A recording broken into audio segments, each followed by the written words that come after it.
Halo guys, selamat datang di channel YouTube aku. Dan ya, di video ini aku bakalan bahas tentang sejarah-sejarah yang ada di Lombok, Nusa Tenggara Barat. Dan ya, seperti biasa sebelum kita mulai, boleh dong aku minta like-nya dulu, subscribe dan juga komen di bawah ya. Oke guys, di sini aku udah nyiapin buku, biar nanti kalau aku nggak inget gitu, aku bisa lihat di buku ini ya. Dan ya, oke, kita mulai dari asal usul nama Lombok. Oke, jadi dulu orang dulu itu menyamakan Lombok dengan sebutan cabai. Iya, cabai. Kira-kira gimana ya? Kok bisa disebut cabai? Aku pun bingung. Dan ya, alasan alasan orang dulu menyebut Lombok itu sebagai sebutan cabai karena Lombok itu sering dikaitkan dengan nama cabai di berbagai daerah di Indonesia. Dan ya, sebenarnya cabai itu nggak ada kaitannya dengan Lombok gitu ya. Ya, tentunya. Tapi mungkin karena dulu katanya banyak cabai di Lombok sama kuliner-kuliner pedas yang ada di Lombok, makanya Lombok itu disebutkan dengan nama cabai. Ya, begitu kira-kira, mungkin nggak tahu. Nah guys, Sasak adalah sebutan dari orang yang ada di Lombok. Dan orang Lombok biasanya menyebut Lombok itu dengan sebutan Lombo. Ya, Lombo. Makna kata Lombok yang sebenarnya itu yaitu lurus. Dan nama ini sudah ada di zaman Majapahit dan tertulis dalam Kertagama yaitu Lombok Sasak Mira Adi, yang berarti Lombok artinya lurus, Sasak artinya orang Sasak, Mira artinya permata, dan Adi berarti kejayaan, yang jika disatukan menjadi orang Lombok memiliki hati yang lurus dan memiliki permata kejayaan. Ya, kira-kira seperti itulah guys. Kita lanjut tentang jejak peninggalan Jepang pada masa zaman dulu ya, zaman sebelum kemerdekaan.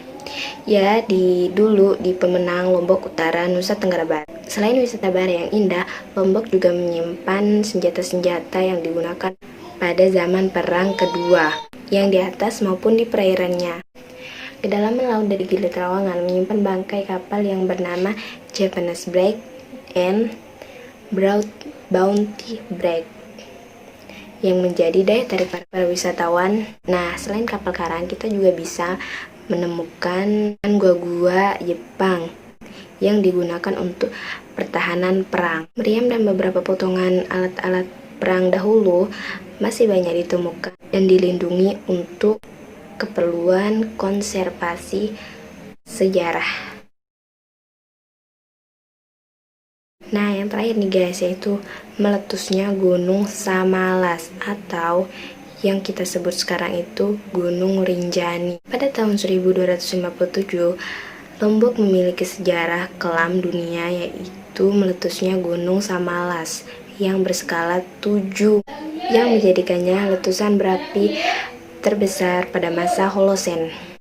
Letusan ini menghasilkan holosen atau debu 10 meter hingga ke atmosfer, serta aliran piroklastik yang hampir membuat Lombok terkubur. Coba kalian bisa bayangin nggak gimana besarnya letusan itu hingga membuat Lombok terkubur? Aku sih nggak kebayang ya. Ya untungnya aku nggak hidup pada zaman itu. Nah guys, letusan Samalas ini menyisakan kaldera besar yang kini berisi sungai yang bernama Segara Anak dan juga gunung kecil yang bernama Gunung Barujari.